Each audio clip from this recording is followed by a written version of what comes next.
Bismillah ar-Rahman ar-Rahim, wassalatu wassalamu ala Rasulillah. Dans cette séance, on va continuer le travail précédent où on va entamer la suite du TD, modélisation de la machine à 5 ans. On était arrivé à une équation qui donne la force magnétomotrice selon l'axe D en fonction des forces magnétomotrices ABC et la force électromotrice selon l'axe Q des trois forces magnétomotrices ABC. Mais le problème dans cette équation, que c'est une matrice irréversible. Cette matrice est une matrice irréversible. Donc on va ajouter une autre équation supplémentaire pour que cette matrice soit carrée.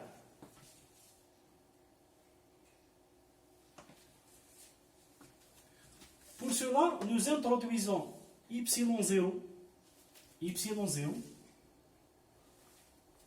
Cette composante représente la composante homopolaire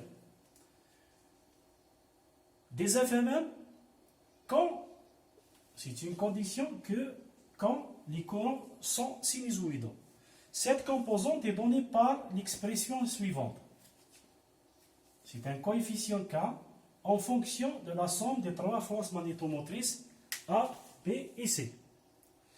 Si en remplaçant l'équation 2 dans l'équation 1, si en ajoutant y0, bien sûr, on trouve une deuxième matrice carrée où le coefficient K0 a déterminé.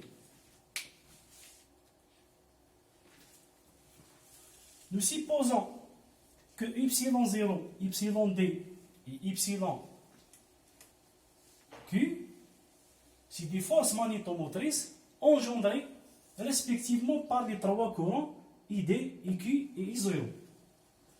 Où nous définissons que la force électromotrice de la phase A et la phase B et la phase C du système triphasé ont un nombre de spires N1. Et les forces électromotrices selon l'axe D et selon l'axe Q et la composante homopolaire du système biphasé ont un nombre de spires N2. Nous substituons par la suite ces forces magnétomotrices dans l'équation précédente. Nous substituons ces trois forces magnétomotrices y0, yd, yq et ya, b et c. Chaque terme sera remplacé par le coefficient correspondant, donc yd, yq, y0. Voilà. On trouve cette équation. C'est une transformation de Park. On a passé d'une transformation des forces magnétomotrices à une transformation du courant, où N1 et N2, c'est le rapport entre le nombre de spires du système triphasé et le nombre de spires du système biphasé. Ces coefficients à déterminer par la suite de l'exercice.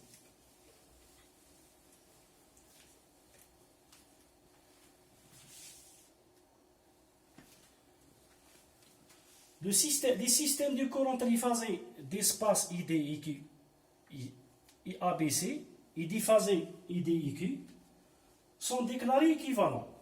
Donc, le système biphasé, il représente réellement le système triphasé. Mais par la suite, on doit imposer des conditions pour valider ce modèle. Ces courants créant la même force magnétomotrice dans notre fer, où la composante homopolaire ne participe pas à cette création. C'est une composante perpendiculaire au plan DQ. L'axe D et l'axe Q, la composante homopolaire, c'est une composante perpendiculaire au plan DQ. Donc, elle n'intervient pas à la création de cette FMM. Commençons premièrement par la transformation de Park inverse. Tout d'abord, I0 identifie à la composante homopolaire lorsque les courants sont sinusoïdaux. C'est une condition sur la composante homopolaire. Le système ED/EQ I0 est donné par cette équation. Donc, pour déterminer la matrice de Park initiale, on doit déterminer le coefficient K0 et le rapport N1 sur N2.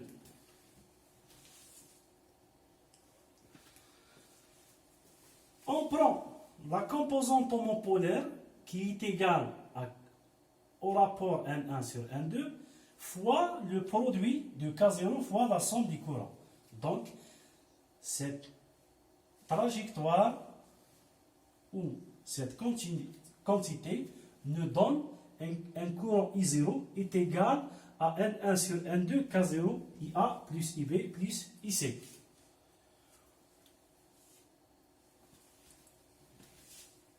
D'une autre part, que les composantes symétriques, la matrice de force Q, on peut, à partir de la matrice de force Q, I0 est donné par la somme des trois courants fois un coefficient 1 sur 3. Donc, si on fait l'égalité entre ces deux quantités, le coefficient N1 sur N2 fois K0 est égal à 1 sur 3. Mais c'est une équation à deux inconnus.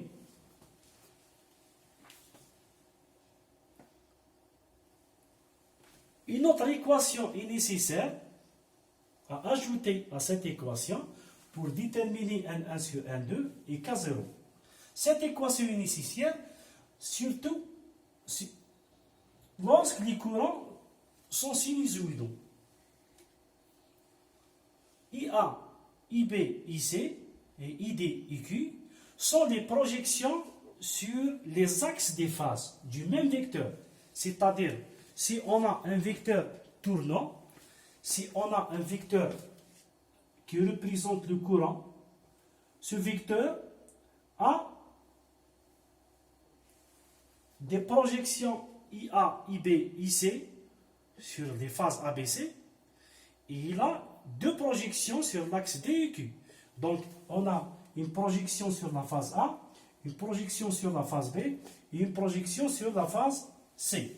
Ces projections sont données par, c'est la règle du système triphasé. IA, c'est la valeur max fois un cosinus oméga de t. La deuxième phase avec un décalage de moins 2pi sur 3 et la troisième phase avec un décalage moins 4pi sur 3 ou plus 2pi sur 3. La même chose, ce vecteur a deux projections sur l'axe D, le vecteur I a deux projections sur l'axe D et une projection sur l'axe Q. La projection sur l'axe D du courant I nous donne un courant I cosinus oméga de t moins θs. Et sur l'axe Q, un courant I sinus oméga de t moins θs.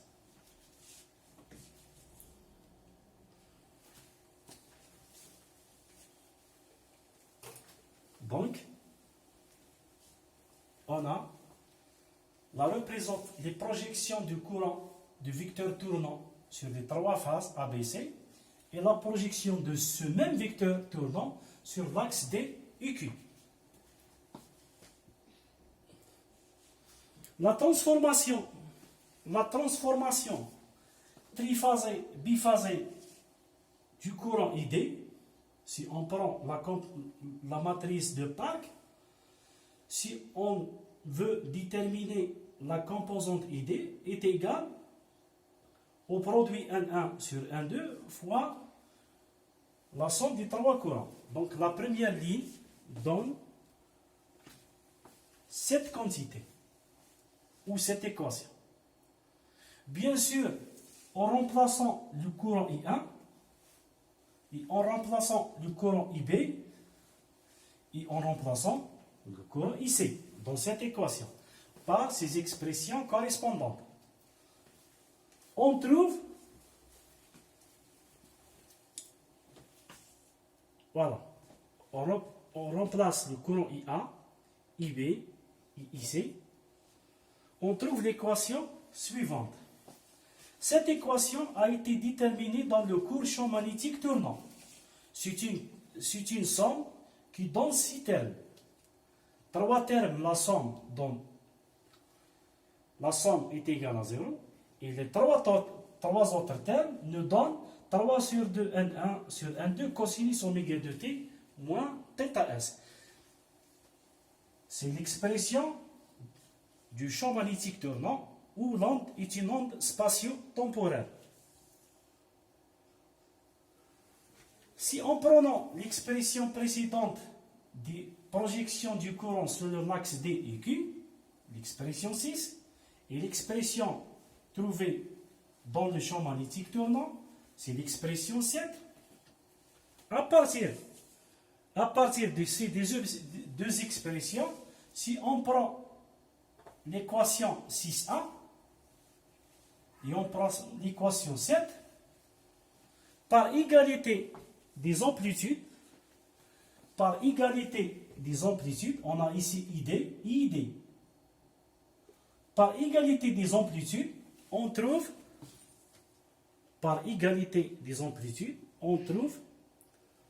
que N1 sur N2 est égal à 2 sur 3. Donc, c'est l'expression supplémentaire à insérer. Donc, à partir de l'équation précédente qu'on a trouvée, et on a dit qu'il y a 2 variables à déterminer, on a trouvé N1 sur N2, on remplace ici, on trouve le cas 0. Donc, la matrice de Park initiale est donnée par cette expression. Donc, c'est une transformation initiale qui conserve les courants. Donc, l'égalité des amplitudes ne conduit pas à l'égalité des puissances. Donc, si on utilise cette transformation initiale, on n'a pas la conservation de la puissance instantanée. Mais ce passage nous permet d'avoir des équations différentielles à coefficients variables.